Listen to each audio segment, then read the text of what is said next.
एक चीज़ मुझे बड़ी कमाल की लगती है, जब हम पैदा होते हैं तो हमारी कहानी दूसरों की कहानी से जुड़ने लगती है। उसके बावजूद भी, सिंक में आने के बाद भी हमारी कहानी हमारी ही रहती है।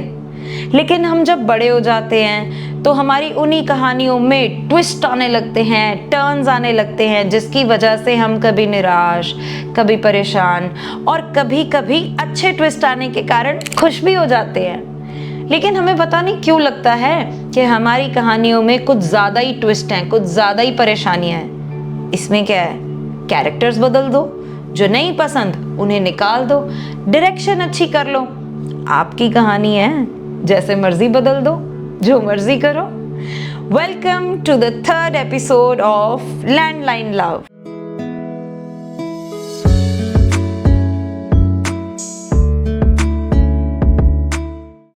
साहिबा की मैरिड लाइफ में प्रॉब्लम्स चल रही थी और उसका डिवोर्स होने वाला था।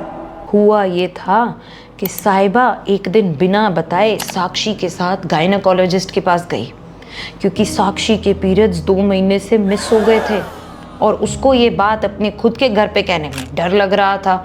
हालांकि रीज़न सिर्फ हार्मोनल इम्बैलेंस ही था, बट उसने सोचा कि साहिबा उसकी प्रॉब्लम समझेगी, तो उसने साहिबा को भी मना कर दिया कि किसी को ना बताए और उसके साथ चल पड़े। लेकिन वहाँ पर बाय चांस इन दोनों को साहिबा के इन लॉज की तरफ से वो जो आग लगाने वाला रिश्तेदार होता है देख लेता है और ये बात जाकर बता देता है साहिबा की सास को। ये कहता है कि साहिबा वहाँ पर अबॉर्शन करवा रही है। साहिबा की सास उसको ऑलरेडी पसंद नहीं करती थी। हो गया कांड, वही हुआ जिसका डर था। उस रिश्तेदार ने तो हद ही कर दी, एक जाली, गलत, फेक रिपोर्ट ऑलरेडी तैयार करवा रखी थी ताकि कोई चांस ही ना मिले उन्हें साहिबा की बात सुनने का और उसका पॉइंट भी प्रूफ हो जाए, चाहे झूठे तरीके से ही।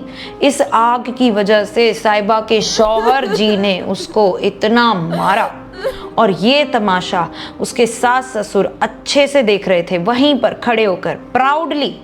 साहिबा के मॉम डैड को जैसे ये बात पता लगी, उन्होंने उसी वक्त ही ये डिसीजन लिया कि बस वो एक ही ऐसे ही मौके का वेट कर रहे थे अपनी बेटी को वहां से निकालने के लिए। अभी 6 ही महीने हुए थे उसकी शादी को, लेकिन वो शुरू से ही बेचारी ऑलरेडी खुशी नहीं थी।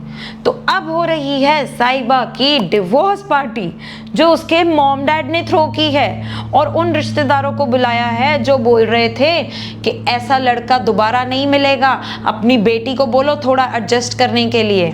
और उस रिश्तेदार को तो स्पेशल इनविटेशन मिली, जिसकी वजह से ये सारा रायता फैला और सबने मिलकर खीर खाई सेपरेशन की।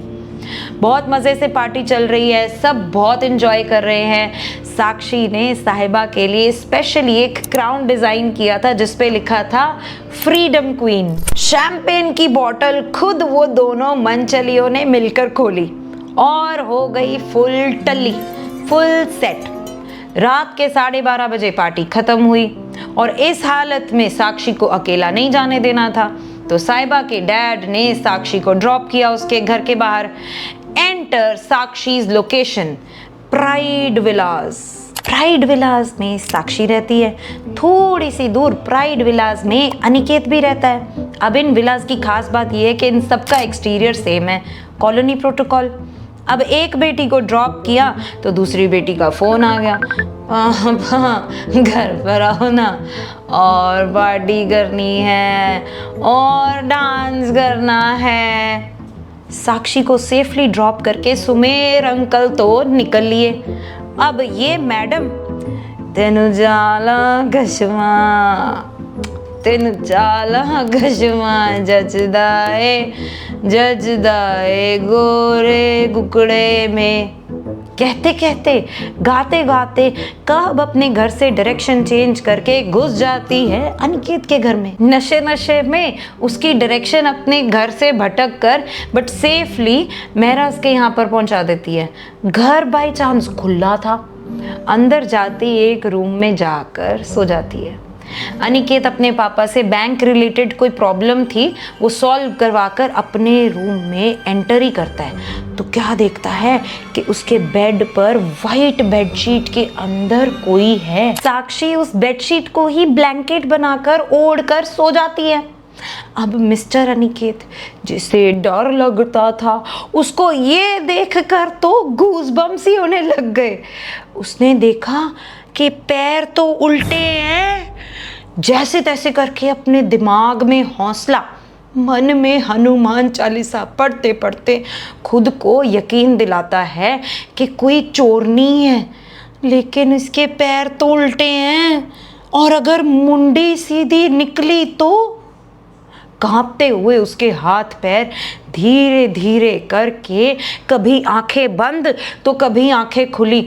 जय बजरंग बली, जय बजरंग बली करते करते स्लो मोशन में उसके उल्टे पैरों से लेकर उसके फेस तक पहुंचता है। अनिकेत की आवाज से थोड़ी सी हलचल साक्षी में भी होती है और वो पोजीशन चेंज करके सीधी हो जाती है। जब तक अनिकेत वहां पर पहुंचता है वो देखता है कि मुंडी तो सीधी है। उसका शक यकीन में बदल जाता है और अनिकेत का हाल ऐसा हो जाता है कि जैसे एक भीगी बिल्ली को 440 वॉट का झटका लगा हो। वो इतनी जोर से चिल्लाया कि उसकी मॉम के हाथ से दूध का ग्लास और मुंह से वही दूध बाहर आ जाता है।